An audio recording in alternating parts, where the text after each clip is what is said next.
Hello विद्यार्थी मित्रांनो, welcome 10वी मध्ये मी विजय गोळे सर आपलं सगळ्यांचं स्वागत करतो आहे।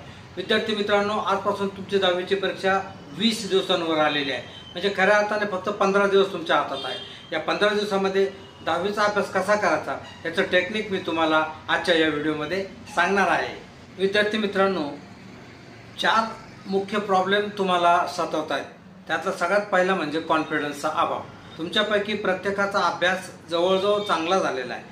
वर्षभराचा अवधी तुम्हाला मिळालेला आहे आणि या कालावधीमध्ये तुम्ही चांगल्यापैकी अभ्यास केलेला आहे, परंतु तरीही तुमच्यापैकी अनेकांना आपला अभ्यास झाला याचा कॉन्फिडन्स वाटत नाही, याचा विश्वास वाटत नाही। तर तो कॉन्फिडन्स कसा परत आणायचा हे मी तुम्हाला आजच्या व्हिडिओमध्ये सांगणार आहे। दुसरी एक महत्त्वाची गोष्ट म्हणजे पेपर लिहिताना ज्या अनेक चुका होतात, ज्याला सिली मिस्टेक्स म्हणतात, त्या जर आपण टाळल्या तर आपले 10 ते 15 मार्क प्रत्येक पेपरमध्ये वाढू शकतात।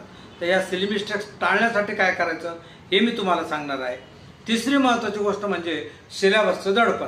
आपल्यापैकी प्रत्येकाला वाटतं की अरे बापरे, आता 15 दिवस राहिले, सिलेबस कसा पूर्ण होणार, तेव्हा हे दडपण कसं दूर करायचं याचं एक टेक्निक मी तुम्हाला सांगणार आहे।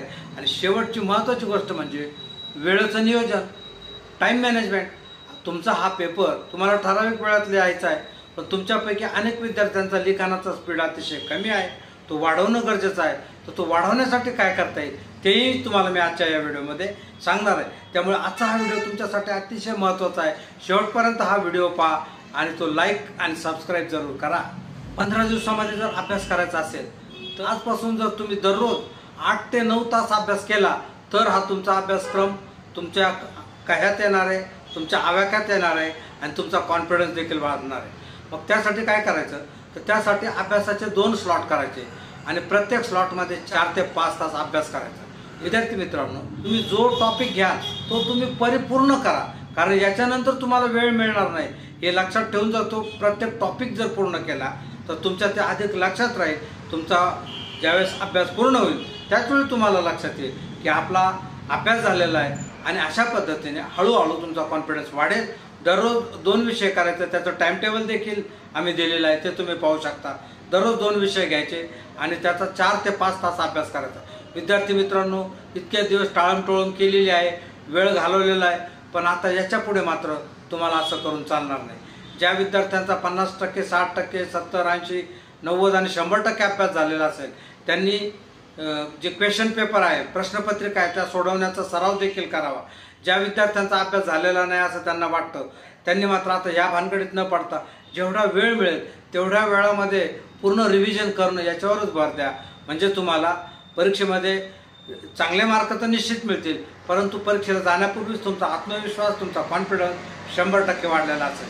विद्यार्थी मित्रांनो, 100% कॉन्फिडन्सने ज्यावेळेस तुम्ही परीक्षा हॉलमध्ये जाल त्यावेळेस कसाही पेपर आला तरी तुम्ही तो अतिशय चांगल्या पद्धतीने लिहा। ही आपल्या जीवनातली अतिशय मोलाची संधी आहे, महत्त्वाची संधी आहे आणि याच्यामुळे आपलं जीवन बदलणार आहे। हा विचार जर तुम्ही आजपासून परीक्षा संपेपर्यंत तुमच्या मनात ठेवला तर विद्यार्थी मित्रांनो, या परीक्षेत तुम्ही जेवढे ठरवलं आहे तेवढे यश निश्चित मिळवाल। 10वीच्या या परीक्षेमध्ये तुम्हाला जर असामान्य यश मिळवायचं असेल तर एक शब्द आता लक्षात ठेवा, तो म्हणजे नाही म्हणायला शिका। आता ज्यावेळेस तुम्ही अभ्यासाला बसाल त्यावेळेस तुम्हाला कुणीही काहीही सांगितलं तरी तुमच्या जागेवरून उठू नका। तुमच्या आईवडिलांनी तुम्हाला सांगितलं काम करायला किंवा तर त्यांना विनंती करा की मला आता अभ्यास करू द्या, हे जे दिवस आहे, ही जी वेळ आहे ही गेल्यानंतर पुन्हा येणार नाही। मी अभ्यास करणार आहे, माझा अभ्यास झाल्यानंतर मी तुमचं पाहिजे ते काम करेल, परंतु आता मात्र मला उठवू नका। तुमच्या मित्रांनी जर तुम्हाला फोन केला तर त्याला मुळीच प्रतिसाद देऊ नका, मुळीच त्याचा फोन उचलू नका। विद्यार्थी मित्रांनो, मित्र जरी तुमचे जवळचे असले, त्याच्यामुळे जरी तुम्हाला चांगलं वाटत असलं तरी ही वेळ मात्र पुन्हा येणार नाही। तुमची ही परीक्षा झाल्यानंतर तुम्हाला 3 महिन्याची इतकी दीर्घ सुट्टी मिळणार आहे, त्यावेळेस तुम्ही तुमच्या मित्रांबरोबर काय मजा करायची ती करा, परंतु आता मात्र मित्र, नातेवाईक सगळ्यांना टाळा। विद्यार्थी मित्रांनो, अभ्यासाचा जर कंटाळा आला तर त्यावेळेस लक्षात घ्या, जर तुम्हाला कमी मार्क मिळाले तर रिझल्टच्या दिवशी तुमचे सगळे नातेवाईक तुमच्या आईवडिलांना फोन करून विचारतील तुमच्या मुलाला किंवा तुमच्या मुलीला किती मार्क मिळाले, आणि तुम्हाला जर कमी मार्क मिळाले तर त्यांची मान शरमेने खाली जाईल। असं होऊ नये असं वाटत असेल तर आजपासून सगळ्यांना नाही म्हणायचं शिका। 8 ते 10 तास दररोज अभ्यास झालाच पाहिजे, बाकी कोणत्याही गोष्टीकडे लक्ष देऊ नका। विद्यार्थी मित्रांनो, अभ्यास करणं ही एक अतिशय चांगली कला आहे. त्याच्यामुळे तुम्हाला उत्साह वाढतो, आनंद वाढतो, तुमचा कॉन्फिडन्स वाढतो आणि परीक्षेत तुम्ही चांगले यश मिळवू शकतात. त्यामुळे सगळीकडे तुमची वाहवा होते, तुमचं कौतुक होतं. ते होण्यासाठी, ते करण्यासाठी आज अभ्यास करणं खूप गरजेचं आहे. आणि त्यामुळे दररोज 8 ते 10 तास, त्याच्यापेक्षा जास्त जमला तर तोही अभ्यास करा.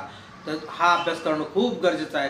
ते जर तुम्ही केलं तर तुम्हाला यश निश्चित मिळणार म्हणजे मिळणार. विद्यार्थी मित्रांनो, आणखी एक महत्त्वाची गोष्ट म्हणजे अवघड धडे किंवा अवघड जे टॉपिक आहे ते मुळीच सोडू नका. अनेक विद्यार्थी अवघड टॉपिककडे लक्ष देत नाही आणि त्यामुळे त्यांना खूप कमी मार्क मिळतात, त्यांचे मार्क काटले जातात. तर तसं करू नका. कुठलाही विषय अवघड आणि सोपा नसतो. त्याची जी सुरुवात आहे ती सोप्यापासून करा. त्याच्या टेक्स्टबुकमध्ये प्रत्येक विषयाचे एक्सरसाइज दिलेले असतात, ते सोपे असतात. त्याच्यापासून जर हळू सुरुवात केली तर हळूहळू आपला कॉन्फिडन्स वाढतो आणि त्याच्यानंतर सोप्यापासून अवघडकडे जर गेलो तर आपल्याला पूर्ण अभ्यास करता येतो. लक्षात ठेवा विद्यार्थी मित्रांनो, कुठलाही विषय अवघड नसतो, कुठलाही विषय सोपा नसतो. आपणच त्याला ते लेबल देतो आणि आपणच आपल्या मार्कांवर कुऱ्हाड पाडून घेतो. तसं करू नका. प्रत्येक विषयाचा अभ्यास करा, सगळा सिलेबस पूर्ण करा. त्यामुळेच तुम्ही परीक्षेमध्ये अतिशय आत्मविश्वासाने जाऊ शकाल आणि भरपूर मार्क देखील मिळवू शकाल. विद्यार्थी मित्रांनो, अनेक विद्यार्थी लिहिताना खूप चुका करतात. तर त्या चुका जर तुम्ही टाळल्या तर तुम्हाला अतिशय चांगले मार्क मिळणार आहेत, चांगले गुण मिळणार आहेत. तर ते कसं करायचं? सगळ्यात महत्त्वाचं म्हणजे तुमचं अक्षर निदान वाचनीय तरी असलं पाहिजे.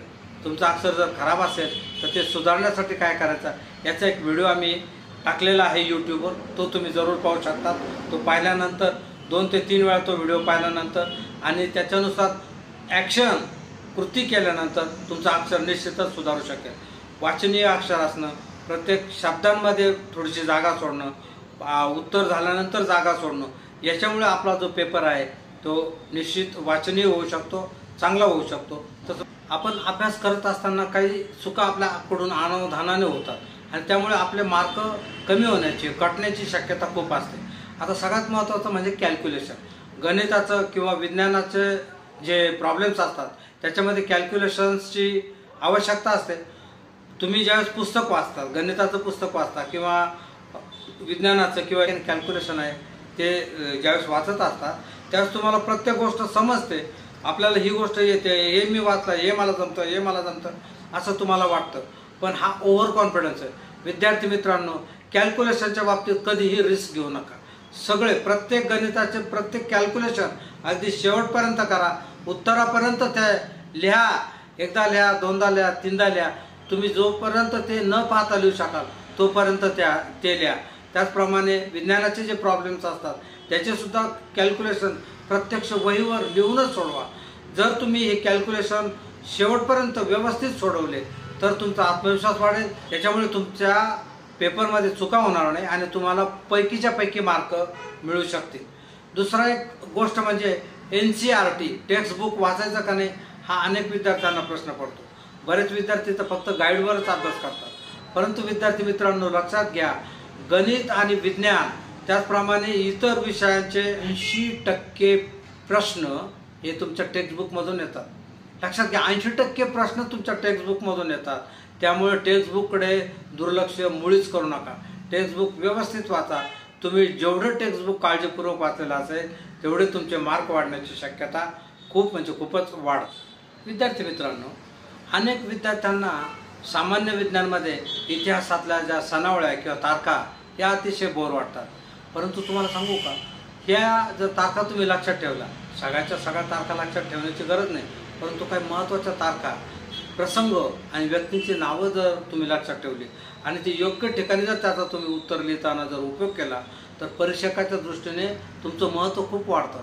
या विद्यार्थ्याने किंवा या विद्यार्थिनीने अतिशय बारकाईने अभ्यास केलेला आहे असं त्यांचं मत होतं आणि ते तुम्हाला सरळ हाताने मार्क्स देतात. त्यामुळे इतिहासाच्या जेवढ्या सनावळ्या किंवा जेवढ्या तारखा तुम्हाला लक्षात ठेवता येतील तेवढ्या त्या लक्षात ठेवा.